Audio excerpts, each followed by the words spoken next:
Сәлем достар, мен бүгін сіздермен бәріміз жақсы көріп жейтін балмұздағымызды үй жағдайында бірге дайындайтын боламыз.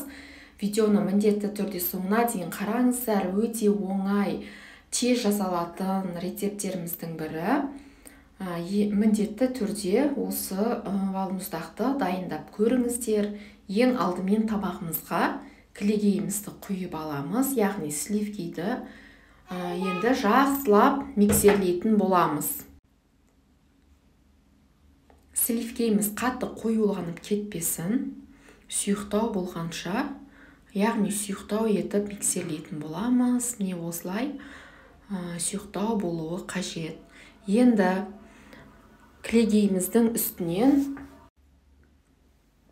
бір банка сгущенкамызды салып, тағы да жақсылап бір келкі болғанша араластырамыз. Достар, егер сіздер 1 литр сливки құятын болсаңыздар, сгущенканың бір банкасын құйсаңыздар болады. Ал егер сливки сіздерде 500 грамм болатын болса, онда жартысыны немесе 150 грамм құйсаңыздар жеткілікті. Қатты тәтті болып кетпесін. Міне осылай дайын болды. Егер сіздер жеміс-жидектермен қаласаңыздар, онда қазір контейнерге құюдан алдын өздеріңіздің қалаған жеміс-жидектеріңізді араластырып жіберсеңіздер болады.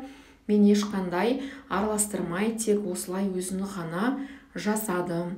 Енді осылай үйлеріңізде қандай ыдыс, табақ болсын, контейнер болсын, не болса соған құйып, бетіні жауып, мұздатқышқа, тоңазытқышқа, яғни морозильникке бірнеше сағатқа жіберетін боламыз.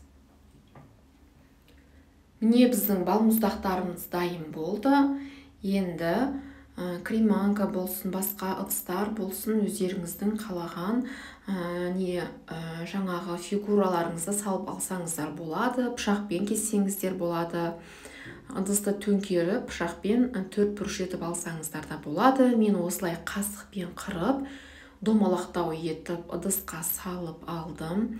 Өте реңі әдемі, сарғыш болып, қою кілегейден жасалған, дәмі табиғи, кәдімгі қаймақтың дәмі келетін балмұздақтарымыздың бірі. Енді өздеріңіздің қалаған жеміс-жидектеріңізбен әсемдесеңіздер болады. Мен осылай құлпынайлармен әсемдеп, шеттеріне қойып шықтым. Міне біздің балмұздағымыз дайын болды. Достар, міндетті түрде балаларыңызға жасап беріңіздер. Дәмі өте ерекше, сіздерге ас болсын.